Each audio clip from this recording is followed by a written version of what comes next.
Tunaenda kuangalia sababu ya tatu ya kumwamini Mungu. Ukimwamini Mungu hautakatishwa tamaa na mtu. Bwana Yesu asifiwe. Niliwaambia pale, niliwaelezea hadithi ya Ayubu. Yeye alipata ugonjwa, aliumwa, lakini mtu wa kwanza aliyemkatisha tamaa ni mke wake, watu wake wa karibu. Saa nyingine hata niliwaambia watu wako wa karibu wanaweza kukukatisha tamaa. Bwana Yesu asifiwe. Ila ukiwa na Mungu hauwezi kukatishwa tamaa milele. Bwana Yesu asifiwe. Haleluya.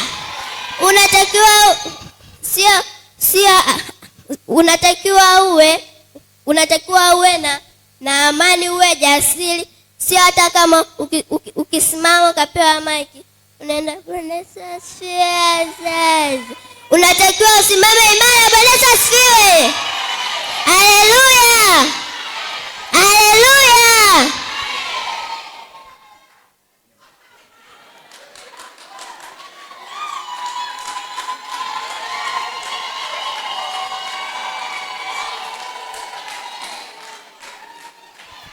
Bwana Yesu asifiwe. Tunaenda kuangalia kwenye madhara matatu ya kutokumwamini Mungu. Bwana Yesu asifiwe. Bwana Yesu asifiwe sana. Usipomwamini Mungu, adui atakutumia kwa kutenda mambo maovu. Bwana Yesu asifiwe. Adui atakutumia kwa kutenda mambo maovu. Yaani usipomwamini Mungu, adui anaweza kukuchezea kama mdoli tu. Yaani wewe ukisikia kwamba watu huko ana mafuta na wewe unaenda unatumia mafuta. Ukisikia watu huko sijui anatumia chumvi na wewe unaenda. Ukisikia tu watu anatumia sijui vitambaa na wewe unaenda. Huo ni ujinga. Mwambie mwenzako huo ni ujinga.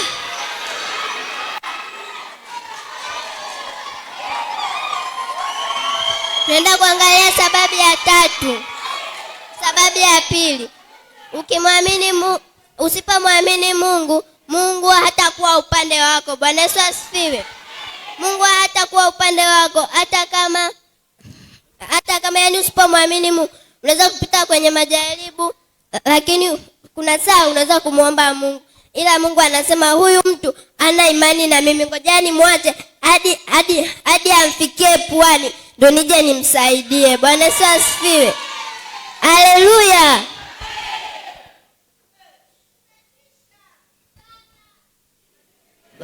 Sababu ya tatu, usipomwamini Mungu, shetani hata kuogopa. Yaani kama nilivyoonyesha huo mfano wa sababu ya kwanza, atakuwa anakupeka tu kama kamdoli, hakuogopi. Hata kama ukipita, yani yeye anakupa ugonjwa wowote, hata kuogopa. Lakini kama wewe ukiwa unamwamini Mungu, shetani atakuwa mbali na anataka ili kanisa wote, watu wote wanamwamini Mungu. Haleluya. Tunaenda kuangalia kitabu cha Zaburi 53 mstari wa kwanza.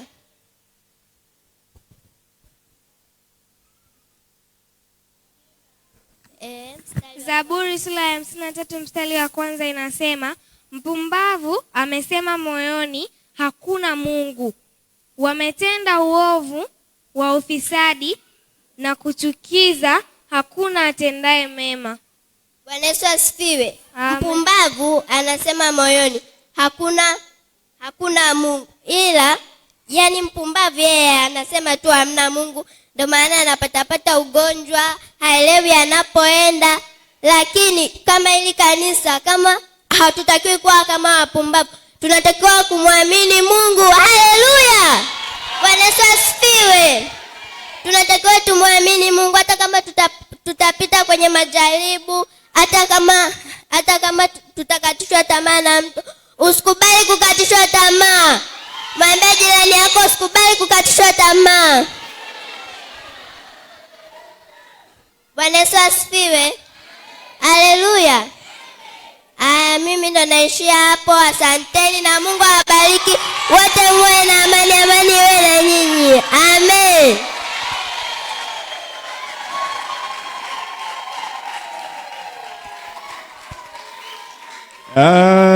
Hebu Hebu ongeza makofi kwa ajili ya mtoto huyu.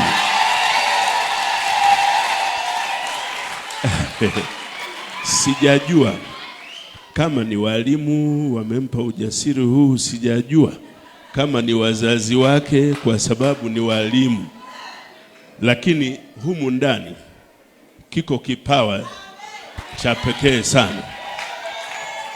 Wote mliohusika katika kumwandaa, ni wasihi muendelee kumwandaa. Huyu atatufaa sana kwa ajili ya mwili wa Kristo.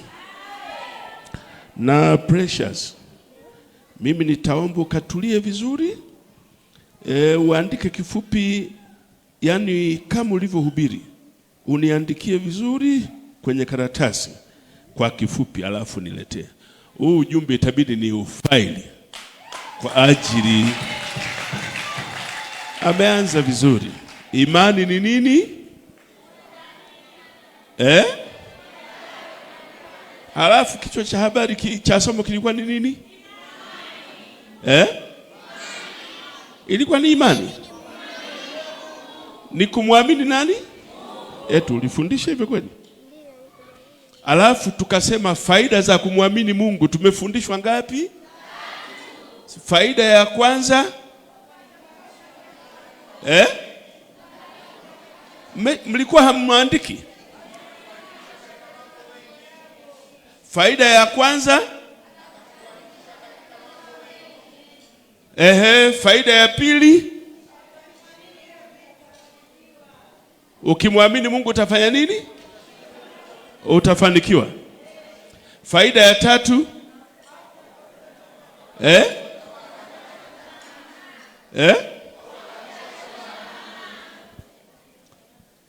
na hasara za kutokumwamini Mungu. Kumbe nimegundua kumbe anawasaidia yule mtu wa IT. Mimi nilitaka nijue ninyi wenyewe mnazitambua zile hasara. Mimi iliyonigusa kabisa vizuri, shetani afanyi nini? Hakuogopi. Yaani kama muamini Mungu, shetani hakuogopi, anakuchezea tu. Lakini kama unamwamini Mungu, siri mojawapo ya kukufanya shetani akukimbie ni kusimama katika nini? Imani. Nimeona kuna watu wanasema wanamwamini Mungu lakini wanatishwa na wachawi. Kuna watu wanasema wanamwamini Mungu, wanaogopa vitu vidogo vidogo. Lakini siri ya kumshinda shetani ni kumwamini Mungu. Precious, Mungu akubariki, azidishe neema yake juu yako. Na kama una ujumbe mwingine ukiandaa, uje uniambie, Jumapili moja nitakupa.